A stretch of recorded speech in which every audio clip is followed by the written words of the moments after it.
Hello again, everybody. Welcome back to Polly's Pantry. I'm Polly Pitch, and we are back in our secretly undisclosed kitchen location in central Wisconsin. And today we're going to do a little play on a crab cake and make a shrimp cake. Makes a really, really great appetizer, nice light dinner. Also makes a really cool play on like a surf and turf.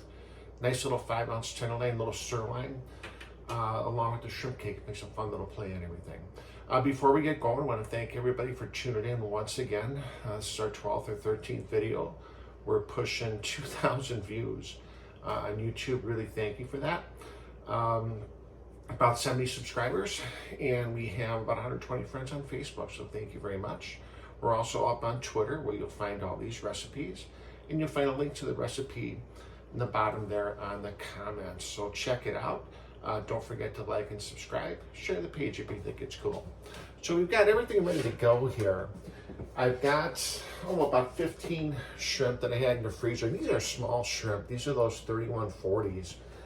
You don't need the big expensive ones. You're going to cut them up anyways. So the little ones are just fine. Again, same zip code, same neighborhood as the big expensive shrimp. Just a little bit less expensive, and for this application, they'll be fine. We've got a little onion, a little bell pepper, a little jalapeno, some fresh lemon, some white wine, some breadcrumbs and cheese. We're gonna make a really cool little shrimp cake we're gonna fry up in a second. As always, we start off with a really nice glass of wine. I've got a petite Syrah today, really nice, light red, a little bit lighter than a Pinot Noir. A little tanniny, but a nice little plum flavor to it. So let's take a sip of wine. Move on over, start mixing everything up, and let's make some shrimp cakes. All right, at the stove we are ready to saute and get the shrimp cakes going. We've had a lot of support here recently on the pantry. A lot of folks have been sharing recipes and asking questions and helping promote. Really, really appreciate that.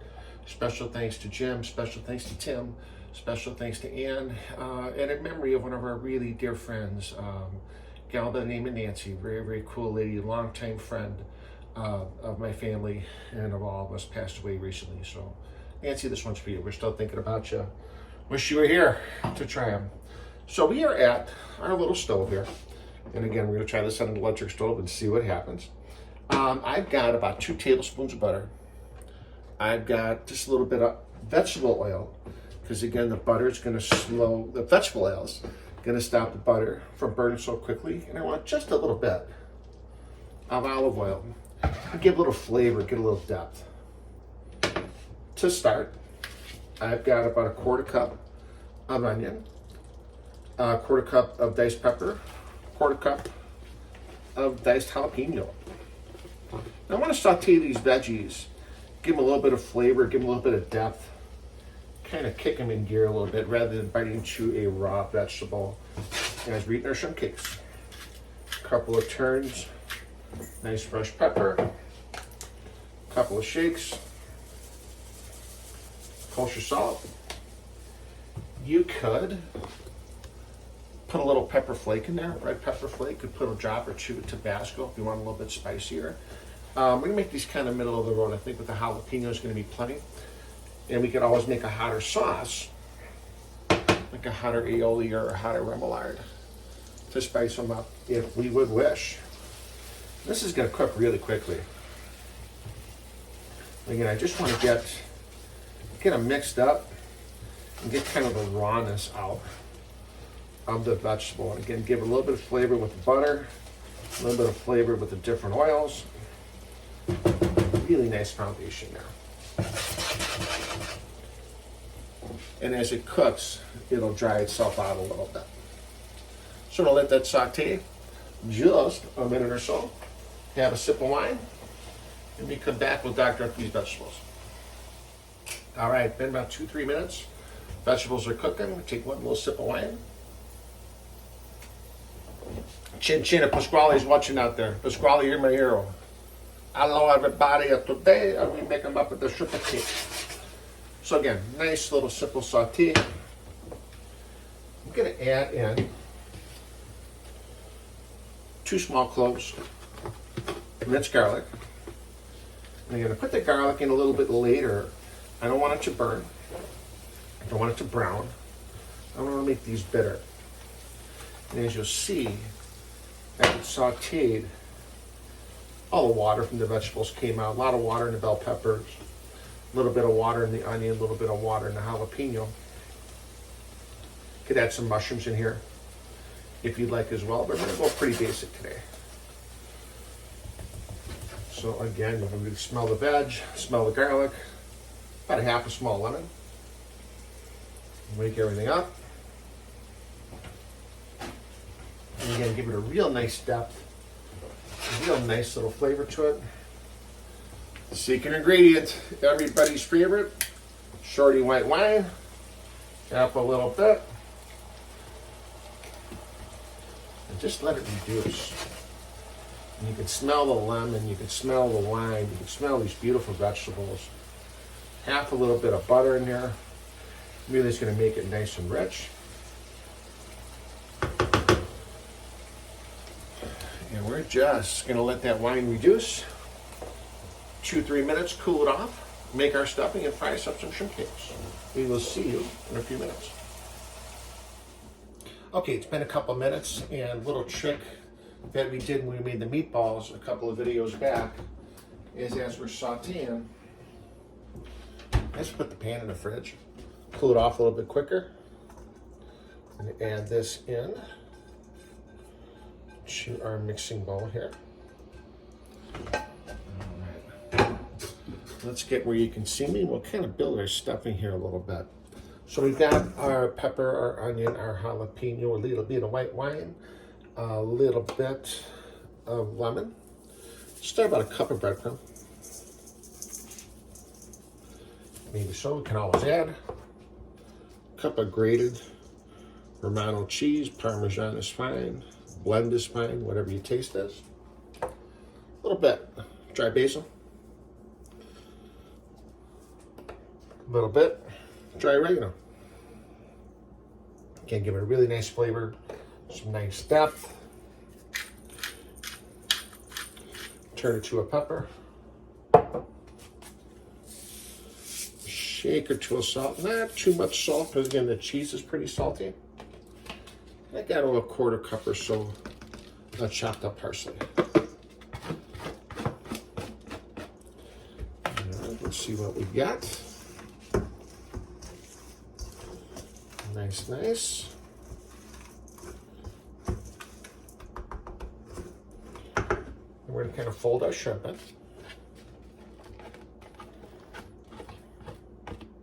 Again, these are the less expensive shrimp. Same zip code, same neighborhood, same high school, rooted for the same teams as the expensive shrimp, but not as expensive. We don't need the crazy expensive ones for this. A little bit more breadcrumb, a little bit more cheese, and I forgot.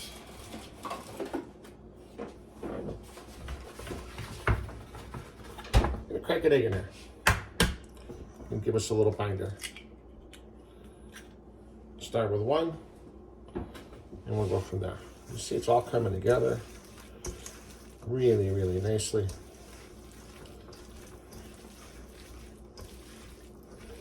We don't want a whole lot of filler. I'm gonna be able to taste the shrimp and everything that's in there. So that's about it. Looks like that's gonna form really nicely. Nice consistency there. You can make them whatever size you want. If you're doing an appetizer, you'd want a little smaller. If you're doing that light dinner we talked about, certainly a little bit bigger.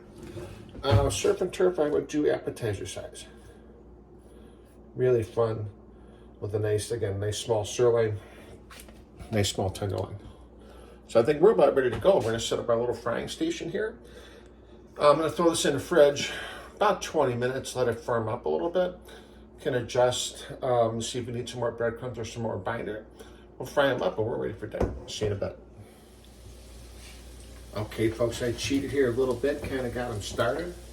Our little shrimp cake mixture's been in the fridge about 20 minutes. Gonna firm up really nicely. And all I'm doing, taking about a nice spoonful here.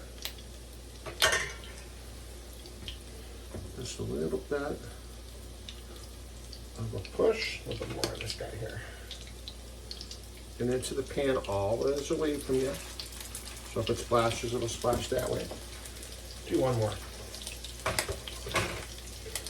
Again, anytime you're doing something like this, you want to work in a clockwise motion so you know where you started and where you're going to end up.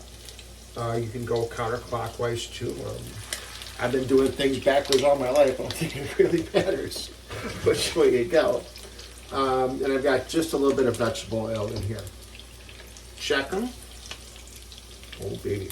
See, I've got it here, my little finger at them. Bam. There's a shrimp cake. Let's check our guy here. Yes, sir. How's my hair on nose, baby? So I'm going to get 5, 7 or 8 shrimp cakes in there. You can make this the day before. You can make and fry these the day before and just heat them up in like a 350-degree oven. Would be the same thing. This way you're not under so much pressure if you're doing this for guests or for that someone special you're trying to impress. Also, too, if you're nervous about the raw egg in there and nervous about if you cook them all the way, I've got just a foil-lined baking sheet with a cooling rack. You pop them on there, pop them in about a 350-degree oven. 5 or 6 minutes, not real long. Warm them through, heat them through if you're nervous about that. But usually you're right on if you fry them up here. And again, just a nice, slow, steady fry. Do these in batches. I get 2 or 3 more out of here. And that beautiful color. It'll be nice and crispy. All the flavor in there. Gonna be really good. One more second. And again, usually if you start in a clockwise motion, you're going to be right on. You can just keep on working and working your way through. Again, if you want to do them in batches on a cookie sheet or a baking sheet, can hold them at about 200 degrees uncovered. They're going to stay really nice and warm and they won't overcook on you. So we're going to finish up our shrimp cakes here. I'm going to remember again to take a picture. I think that's 2 in a row. I haven't forgotten. Plate it up and we'll wrap it up here in the pantry. And ta-da, we've got 3 really nice little pan-fried shrimp cakes here. Nice little lemon to garnish and wake it up. And I don't want to get real fancy into like a remoulade or tuna aioli or anything crazy. Get just a little bit of sour cream to kind of go along with our cakes here. Just a little bit of lemon, a little bit of sour cream. And you'll see got a really nice light bite there. Plenty of shrimp.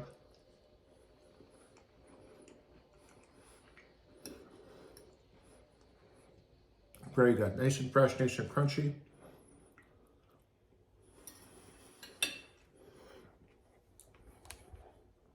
That works. Again, you can do this ahead of time. You can make them ahead of time, warm them back up in a 350-degree oven. Killer outrageous with a nice little 5-ounce tenderloin, a little sirloin, nice little take on a surf and turf. Makes a great, easy appetizers as your guests come by. That wraps it up today at our undisclosed secret location in Portage, Wisconsin. Don't tell anybody we're up here. The paparazzi has been nuts.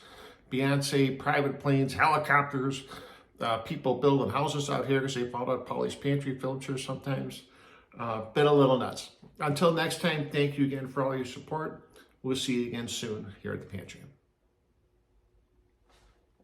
I'm going back to my lunch.